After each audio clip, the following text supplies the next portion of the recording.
pas. Si elle est enceinte. Si elle n'est pas enceinte, ça passera tout de suite. Si elle est enceinte, ça va passer. Ce sont les petites astuces. Bon, aujourd'hui, avec la modernisation, on a des tests de grossesse. Vous pouvez prendre en 5 minutes, vous avez votre résultat. Mais pour celui qui veut essayer cela, ça fonctionne très bien. Tout de suite, vous utilisez l'ail comme ça et vous avez des résultats. Voilà. Donc, les asthmatiques peuvent utiliser de l'ail correctement. Les hypertendus devraient en faire une consommation quotidienne. Et il y a un peuple qui se trouve du côté du Tibet, les Hunza. Eux, ils mangent, à partir du mois de mars, avril, mai, juin, ils mangent pratiquement 2-3 gousses d'ail, 2-3 têtes. Vous voyez, ça, c'est une gousse.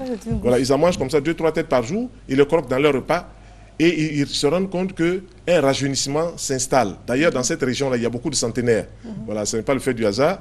On peut, nous aussi, en ville ici, l'essayer, en dépit même du fait qu'il y a beaucoup de pollution. On peut régulièrement introduire 2-3 morceaux d'ail dans sa nourriture. Il ne faut pas les cuire.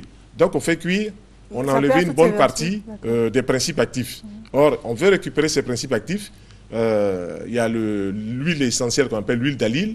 Ensuite, il y a des oligo-éléments, la silice, l'iode et tout ça, qui sont bons pour les os, qui sont bons pour la circulation. Dès qu'on va utiliser ces produits-là, on va faire du bien à tout son corps.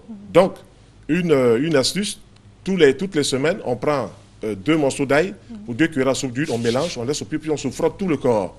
Ça va embellir la peau, ça va donner une teinte particulière, et puis ça va nous renforcer au niveau de la fermeté de la peau.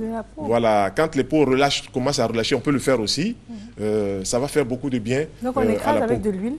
On écrase, on ajoute de l'huile et puis on s'enduit le corps avec. Oui, on peut s'enduire avec. Et puis, c'est un petit secret aussi. Quand vous êtes attaqué par les forces...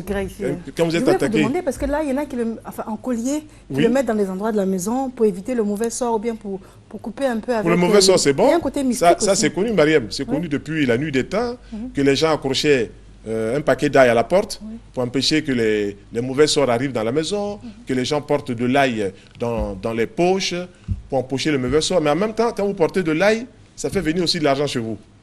Donc, c'est un bulbe de bonheur. Voilà.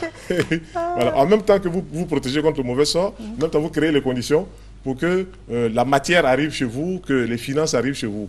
Voilà. Donc, mettre 1 ou 2 morceaux d'ail dans les poches, ce n'est pas mauvais. Ça permet de réaliser cela aussi. Voilà. Voilà ce qu'on peut dire en gros sur l'ail. Mais il faut mettre dans tous les repas de l'ail.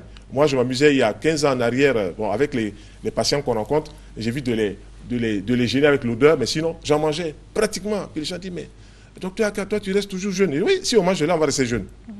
Si on mange de l'ail, toute une tête entière où il y a 5 ou 6 gousses, tous les jours, c'est sûr que le cœur va être propre au niveau de ses pulsations, que les veines vont être nettoyées, que le sang sera rechargé, que la peau sera dynamique. Ah oui, ça, on l'a expérimenté plusieurs fois et chaque fois,